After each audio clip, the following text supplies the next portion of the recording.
Hey everyone, welcome back to another video, and we are obviously going to continue to update on Hurricane Erin, which is now re-strengthening back into a Category 4 hurricane. It's currently at 140 miles per hour, 935 millibars. During the overnight Saturday and into throughout the whole day yesterday on Sunday, we did see it go through a very lengthy Eyewall replacement cycle. So it did weaken back down from its peak at a Category 5 back down all the way to a Category 3. And now it is, though, starting to re-strengthen as the National Hurricane Center had anticipated it would. Now, right behind Erin, we do have another disturbance that is actually likely to become our next tropical cyclone and seems to be likely following in kind of the direct same path as Erin is going in right now, going towards the those Northern Leeward Islands, Puerto Rico, Virgin Islands areas that Erin had just previously gone through and truly rapidly and in a way historically intensified for sure. So we will really have to keep an eye on this disturbance as well as we continue it throughout this week, and Erin continues its track to the west-northwest and eventually northward and then eventually out to sea.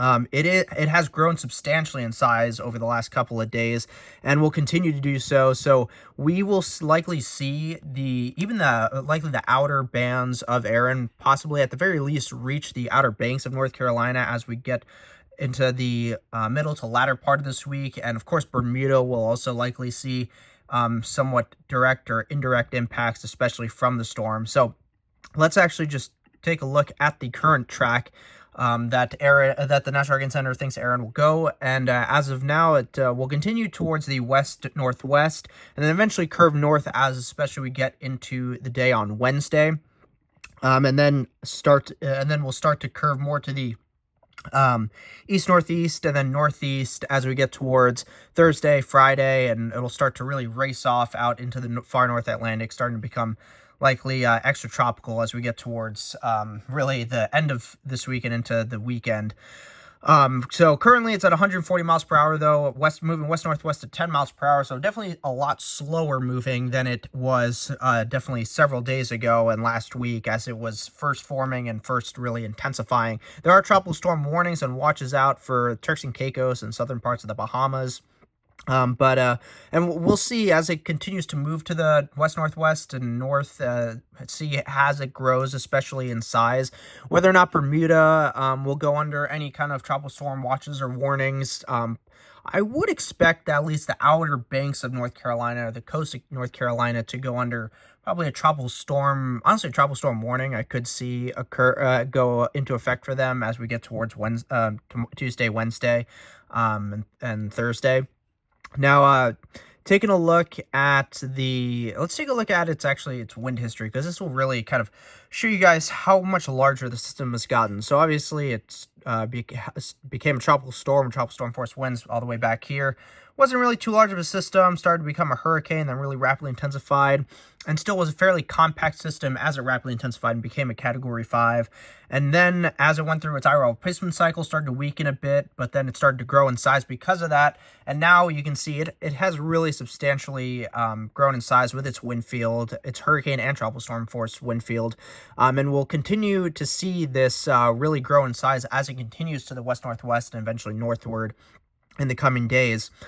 So definitely very, very interesting to see. So here we go. Here's Hurricane Erin currently from Tropical Tidbits. We'll take a look at the infrared satellite imagery, and you can see it is continuing. You can see there's definitely that eye and that core right there with the strongest of its convection on its northern side and northeastern side. It is struggling still to kind of clear out its eye again, but we're definitely seeing that it has completed its eyewall replacement cycle and is trying to at least really try to clear out its eye and become better, a lot kind of more, like healthy looking in a way. You can see the actual visible imagery. You can see that eye a bit more clearly than like the infrared imagery was showing, but it's definitely still very cloud filled and still really trying to fully open up and become clear as we saw when it was first rapidly intensifying, got to its initial peak intensity. Now, there's a new Air Force mission about to leave and head into Erin right now. Now, there is an Air Force mission en route, looks like. I'm not sure if it's going to Erin. It just says unassigned mission, so I'm not sure exactly where that is really heading. The last low-level reconnaissance Air Force mission into Erin earlier this morning has finished, and it was finding its pressure down to the mid-930s, as we see with the most recent advisory, it being at 935 millibars, 140 miles per hour. The wind speeds, generally, it found its strongest to be around 110 to 115 knots or so in that region. With its pressure, it's not really showing the correct pressure. That's kind of odd there. But we can see here that they did find, in their drop zones particularly being the most helpful, that the pressure in Erin's center and eye has fallen back down into the mid-930 millibar area. Now, taking a look at the models, we'll take a look at the GFS model. Let's see, we will just do the North Atlantic again. That's fine, to give the most broad view possible. There's Erin right there. According to the GFS, we move this forward into the rest of this week. You can see the GFS shows it restrengthening. I mean, it's definitely far behind with where its pressure really is, but you can see generally the GFS does think its pressure will continue to lower as we move into the middle part of the week and in towards Thursday, and then it curves more out to sea into the North Atlantic, and it will eventually become extratropical. And now here, actually, we'll kind of see the first implications of this new disturbance right behind Erin, kind of going in somewhat the same direction that Erin was going in. But it looks like it could definitely be a lot more impactful towards the Northern Leeward Islands, Puerto Rico, the Virgin Islands, going, according to GFS, right over that region, and then emerging right along the northern coast of Hispaniola and Cuba. And then it seems as we get towards the end of this run, up to this point, up towards next Monday, the 25th, it stays pretty far south, so it could potentially start to eye its way towards the Florida Straits and maybe into the Gulf of Mexico. So we'll have to see as that this run continues to move in, or come in, I should say. The European model, we'll take a look at. It's still the 6Z run for it, but still, let's take a look at it. There's Erin, and then we'll show the system right behind it that we're definitely monitoring a lot more. You can see Erin really starts to curve north, bring a lot of its outer bands to the Outer Banks of North Carolina particularly. Bermuda also gets some kind of its outer bands as well, and then it moves out to sea. Europeans a lot more out to sea with that other system right behind Erin, though, unlike the GFS, so that's kind of interesting to take note of. The Canadian model, the 12Z run, is still coming in as well for that, alongside the GFS's 12Z run. See, the Canadian model is showing a much weaker Erin as it continues its northward trek and then out to sea, but and the Canadian model also shows the disturbance behind Erin a lot further south and a lot less organized as it continues its westward track and kind of falling apart, not really showing much of anything happening with it. That's interesting. Now, let's just take a look at the actual hurricane models, because that'll be a lot more helpful. The HWRF model showing Erin as we continue forward, 930s, 940s, bringing it back down, and then we see it continue to its north and then eventually to the northeast, and it starting to really weaken and become more extratropical as we get towards this weekend. So that definitely all adds up there with what the National Hurricane Center is showing for the potential of Erin as it continues its trek. Now here's the HMON model showing somewhat similar things to the HWRF model. Come on, load in. There we go. And it shows it continue to the north and then northeast as it continues into the far North Atlantic. Starts to become an extratropical cyclone. Half-Z model for Hurricane Erin, the 6Z run though, still for this, shows it, again, fairly similar to the other two hurricane models, showing it becoming an extratropical cyclone as we get towards the end of this week and into the weekend. It's beginning that transition. And the half-speed model as well, fairly similar, curving more to the north and then eventually towards the east-northeast and northeast, moving into the far North Atlantic and really becoming an extratropical cyclone as we get towards Saturday and into this weekend. So generally, overall, Hurricane Erin re-strengthening currently, getting toward its secondary peak, but it does seem like it is still trying to strengthen currently, so we'll see what that secondary peak really ends up becoming. And then we will see it curve much more to the north, have its outer bands really impact more likely just the Outer Banks and coast of North Carolina, and then as well Bermuda as it really curves more towards the east, northeast, and northeast. Now, taking a look at let's just zoom into the Western Atlantic particularly, because that's really the most important region to look at since that is where Erin is right now.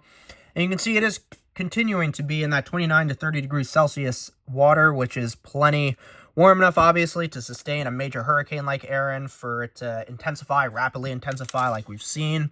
And it does look like it will, in the coming day and a half, go into a somewhat warmer even area of sea surface temperatures that are up towards 30 to 31 degrees Celsius. So that will be very interesting to see what Erin does with its interaction there, because it also is an environment as well that has really no dry air or wind shear that it has to really contend with. It's just its eyewall replacement cycles is really the one thing that's keeping it from, further intensifying into a stronger Category 5 and, having it fluctuate in intensity now. But now it seems finished with its eyewall replacement cycle, and we are seeing it intensifying into a secondary peak. Now, the 2025 Atlantic hurricane season overall, we've seen 5 systems form, 1 hurricane, 1 major hurricane, that being Erin, by far the strongest system of the season, becoming a Category 5 at 160 miles per hour at its peak, 915 millibars, so a very, very intense Category 5 hurricane, or like weak Category 5 hurricane, but that's really insufficient to really say, because obviously Category 5 hurricanes, no matter really the strength, are just absolute beasts when they do come in contact with a landmass. So here we go. So we've had 5 systems. Erin by far the strongest. The ACE, the Accumulated Cyclone Energy Index for the 2025 Atlantic hurricane season up to this point, is now at 21 units. Obviously Erin is racking up the ACE points, or ACE index units, for the season for the most part up to this point. It is the first Cape Verde hurricane of the season, and obviously those types of systems, as we've seen all throughout the last 6-7 years, are the ones that are most likely to become the most infamous types of hurricanes, major hurricanes that we've seen, with the most potential to rapidly intensify and become infamous, really strong hurricanes impacting land. So obviously, up to this point, it has affected areas like the Northern Leeward Islands, Puerto Rico, Hispaniola, the Turks and Caicos Islands, and the southeastern Bahamas. It will eventually impact at least the very outer fringes of the mid-Atlantic parts of the U.S. East Coast with its outer rain bands, but especially the more indirect impacts being the rip currents and much more dangerous beach conditions as it continues up offshore of the eastern seaboard and going kind of in between the eastern seaboard and Bermuda, while Bermuda also will still see some direct and indirect impacts similar to the North Carolina, especially the Outer Banks of North Carolina. Erin has currently killed 9 people. And we'll see what the damage ends up being from Erin, total from all the areas that it has directly or indirectly impacted. So it'll be very, very interesting to continue to track Erin, and especially see what happens with that area of interest. The National Hurricane Center is now forecasting to become likely our next tropical cyclone, and we'll see what happens with that, because that will be our kind of second Cape Verde type tropical cyclone whenever it officially becomes named and a tropical storm, and we'll see how that system does and what it does intensity wise, whether or not it kind of does something similar to Erin, where it goes into a similar environment and really strengthens, or it struggles a bit more. So that'll be very interesting to continue to monitor and watch as Erin continues to make its trek across the Atlantic and eventually become an extratropical cyclone by the time we get towards this weekend, which by that time we will fully probably be shifting focus to the this new area of interest or monitoring, which already has a medium 50% chance of development over the next 7 days, still 0% chance over the next 2 days, because it does say that conditions appear conducive for gradual development of the system, and a tropical depression could form during the latter part of the week. So again, we do have to wait towards the end of this week, and especially likely the weekend, for those chances, especially in the 48-hour, 2-day window to really increase and really see the potential for this area of interest to really go up and likely to become a tropical cyclone. But as we get towards the end of this week and the weekend, this is the system we will definitely be shifting our focus much closer to, as it does seem like there is a lot more potential for it to be kind of going a bit further south and be more direct impact to the Northern Leeward Islands and Virgin Islands, Puerto Rico, kind of unlike Erin, going a bit further north of the region and having a bit more of indirect impacts to that area. So we will see as we continue throughout this week what Erin really does in its final few days before it becomes extratropical, and then we will really continue to monitor and see what happens with this new disturbance that the National Hurricane Center is monitoring. So hopefully you guys found this video enjoyable, interesting, informative. Comment down below, how strong do you think Hurricane Erin's secondary peak will get, as it is now continuing to show cases of its strengthening, becoming a stronger major hurricane yet again. And subscribe for future updates on Erin, and especially as we shift focus towards this weekend to this new disturbance. And I will see you guys in the next video. Bye.